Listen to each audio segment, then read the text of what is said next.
What's going on, folks? Lauren Sisler here with AL.com. Got my man, Matt Zinens, hanging out with our SEC Insider. Week 15 of the college football season. You know, SEC Championship's coming up. I realize Alabama's not going to be playing, but it's time to look ahead to next year. A little bit of foreshadowing what's going to happen at the quarterback position. Mac Jones, 26 of 39, 335 yards in the matchup against Auburn. And the thought process is Tua Tagovailoa will enter the NFL draft.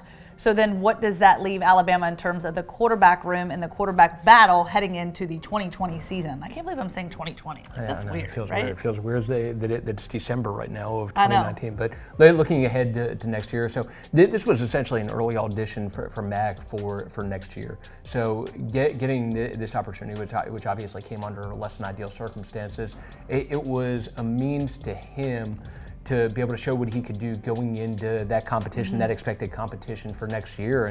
And he had started 2 games, obviously, prior to the Auburn game, but this was far and away the best competition that he had faced as far as the defense. And to be honest, he exceeded my expectations, what they were for him going into the game. So obviously, you don't want to have 2 pick sixes, and those were big plays during the course of that game. But aside from that, against one of the best defenses in the country, arguably the best defense that Alabama faced this year, and arguably the best defense in the SEC and in the country, Mac Jones goes out there, and if you exclude the 2 pick sixes, is 26 of 37, throws for 335, 4 touchdown passes. And once again, I know that there were the 2 pick sixes in there to go along with that, but I mean, he was pretty good aside from those 2 mistakes. And what impressed me also, just the resolve. So it's not easy when you throw a pick six in any game, but especially when you do it in a game of that magnitude, to be able to bounce back and get back to playing at a high level. And that's something that he did after each of those 2 mistakes.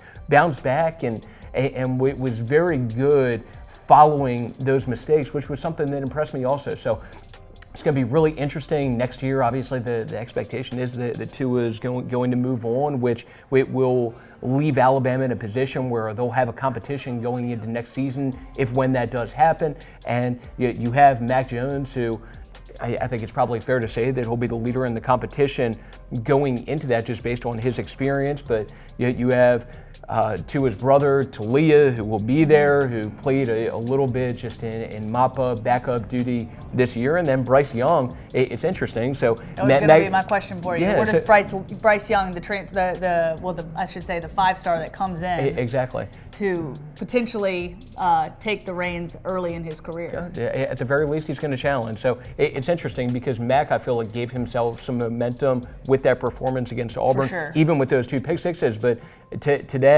actually, Bryce Young, today, obviously, we're filming this on Monday, Bryce Young has moved up in the 24/7 composite rankings to the point that he's now ranked in the top 10 nationally overall for next year's recruiting class. So he was already the number 1 ranked dual threat quarterback for next year's recruiting class, but now has moved up 15 spots to the point that he is ranked as the number 6 overall player in the class, and just somebody who had a tremendous senior season, played against a lot of very good teams, and somebody who looks capable of coming in and at least making that competition more interesting. Yeah, no doubt about it. And one thing I'll add to your point with Mac Jones and the confidence, for him, going into the matchup, some were saying, it's going to be an asterisk, Tua's not playing if Auburn wins.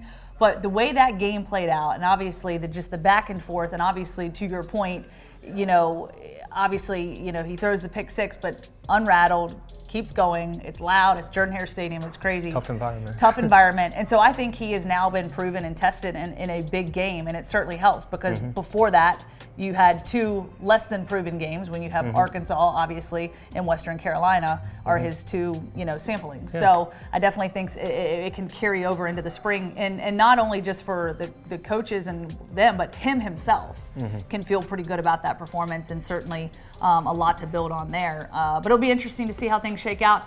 Thank you so much for watching. We appreciate it as always. And for all your Alabama Crimson Tide updates, visit us on AL.com.